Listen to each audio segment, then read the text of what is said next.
Welcome to Wednesdays with Whitney. I'm Whitney, and today I am hanging out with Dawn Hafner, and Dawn is here today to talk to us all about mindful meditation, and she is just a woman of many, many talents and interests. So I'm actually going to kick it over to you, Dawn, to introduce yourself and tell us all of the fabulous things you do in the world. Well, thank you. Yes, I do a lot of different things. I have a corporate job, but really my passion is also on just side projects. So I do a lot of writing, and I teach meditation and mindset. And I have a podcast that has guided meditations and then interviews with business women. And yeah, so that's all the stuff I love to dive into. So we're here to talk about meditation today. We are. So I'll be honest, I have a relationship with meditation. It is not consistent, and I would consider it a little, we have a difficult relationship. And so I met with Dawn for coffee last week. We aligned energetically over a post, and she just got back from a meditation retreat, and I just got done with this huge leadership thing, and I just felt us really connecting about a lot of topics. Yes. So I was like, we have to have coffee. And so Dawn, you are leading a meditation Facebook workshop. Right. Am I saying that all correctly? In January? Right. And I was like, I need that because I have wanted to have a meditation practice, but it has not gotten easier. And I know that it hasn't gotten easier because I haven't been consistent. Right. And so let's just talk about that. Yeah. How did you discover meditation to start? Let's go all the way back. Okay. So I've been meditating consistently for about a decade.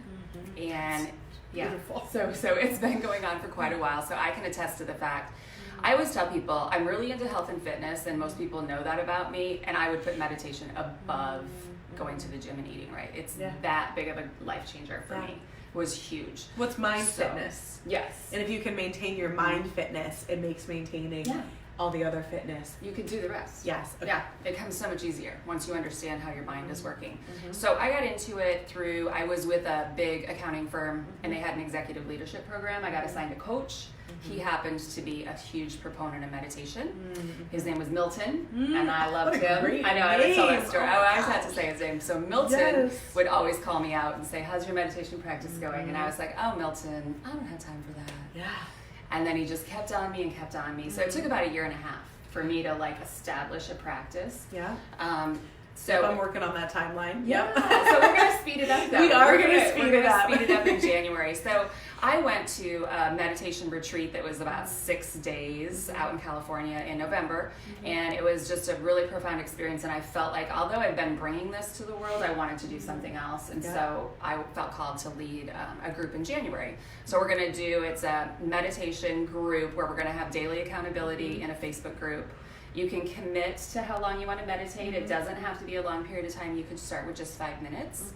And then you'll have accountability every single day. And then the most important thing is support. Yeah. Because once we sit still, there's a reason we avoid it. Because it's scary. And so when we sit down with our thoughts, we go from, I don't feel good, to why am I sitting here, to is this doing anything, to am I doing this right? To how many lists can I make in a matter of 10 minutes? Yes. Mine is like, oh, I need to do this. Oh, I need to do this. And then I'll come back to my, my breathing, and I see the light above my head, and then I'm like, oh, but the light needs to do this. And it's just, my inner voice is very demanding. And so I like that idea of calm and that blank space. I'll get 30 seconds of it. And then it'll elusively walk away from me. Yes. And that's really normal to go through all of that. And it's normal even after 10 years. I mean, there's sometimes I sit down for a meditation and I think, well, that was a lot of mind going on the whole time. But the thing is I got it out during the session rather than having it come into all my relationships and all my activities all day long and feeling like that pressure. I got it out in the morning during the meditation. So it's not always useless just because you didn't get to this Zen connection space. So tell me more about what it means to go through the meditation course with you.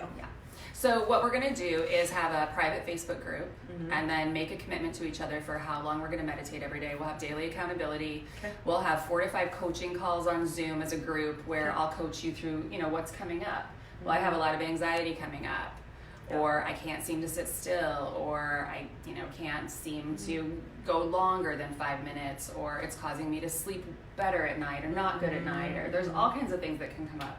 So I will coach you through all of that and give you some other mindset tools and exercises. Absolutely. And sometimes I think it's just nice to know that other people are going through it too, because when you're creating a practice, it's so much about habit, and having other people also have that habit is just such a beautiful reinforcement. Yes, absolutely.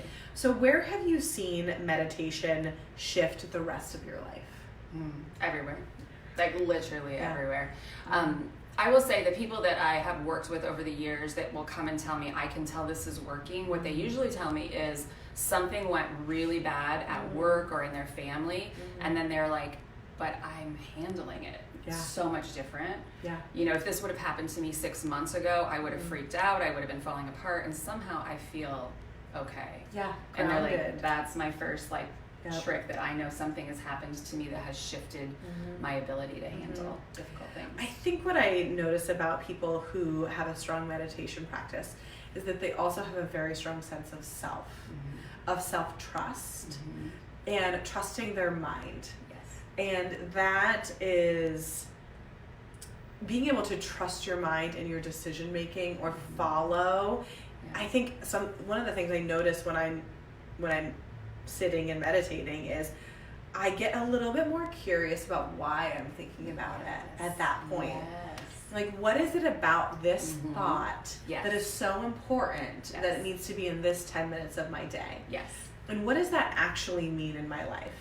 And so I'm able to, because I can't get up and take a note or take action on that thought, I'm actually able to examine why it exists. Rather than when we're out in our day and a thought or an action item comes up, we immediately solve the problem. And a lot of times problems don't need to be solved immediately. Yes, I love that. Right? Absolutely. It's big, Sometimes right? they solve themselves. And if you can just sit back. One of the things I'm thinking a lot about my word of the year for 2020. Last year it was fantasy. Because because I wanted to live a little bit more. I wanted to live bigger. I wanted to live, I'm an action taker, but I wanted to live in a space of dream and in a space of what do I not even think is possible. And I've been really reflecting on that as I've seen what's occurred this year. But as I think about 2020, one of the words that keeps coming up for me is surrender. Oh, I love that. Right? Yes. Because that word, taken out of context, can feel, before I understood that word, I wouldn't have resonated with that word. Because I'm like, I would never surrender. I'm just going to, keep going. But when you get to surrender to yourself. Can you tell me a little bit about that? So you're bringing up so many good things. So when we work with meditation, one of the most expansive things that people have happen to them is they start to notice they don't just have one voice in their head. They actually have a voice in their head and then a voice in their heart. So we start to learn the difference between what ego sounds like and what intuition sounds like. So when you say surrender, I mean, we surrender. You surrender to your intuition. You surrender to the message of your heart, because that is coming for you and meant for you, and you know that that's just a path for you to follow, and you simply need to just allow, is how I would describe it, versus that ego voice. A really good question to ask, in addition to what's coming up for me from the ego, who is saying it? I love to ask that question. So when someone comes to me and says, I don't feel like I should be doing this in my life, this feels wrong, I always say, who's talking? Who's telling you what you should do? And where could that have come from?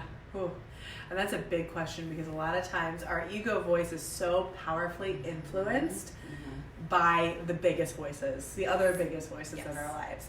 And I've been getting into this space a lot more deeply, and I actually just stopped at Kitten and got a pendulum.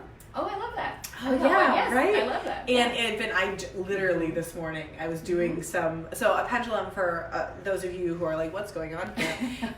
It really kind of reads your own energy. So I ask a question out loud, and I started very simple, like, is my name Whitney?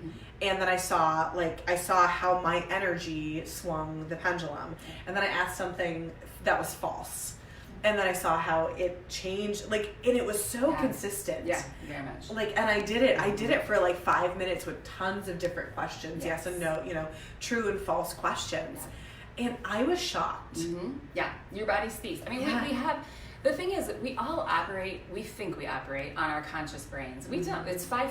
5% of what you think is running the show is actually happening. The rest of it is all your subconscious. So the pendulum is working because you have a subconscious part of your brain that knows the answer to what is right for you. Yeah.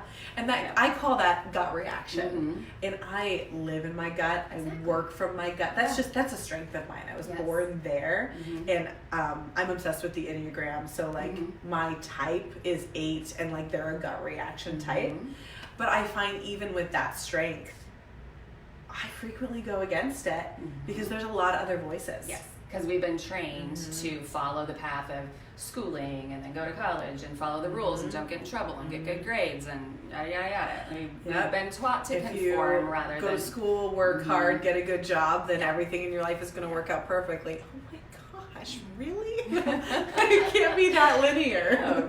No. And then sometimes people wake up midlife and they're like, well, I did everything everyone told me to do, but this isn't what I want, I'm not happy. And then that's when they start to do a deep dive into this kind of personal work. And there's a lot of science behind it. I mean, if you go back to like Malcolm Gladwell's Blink and the card trick game, for those people that have read that book, those people in that experiment knew before the jig was up that their conscious brain was on board.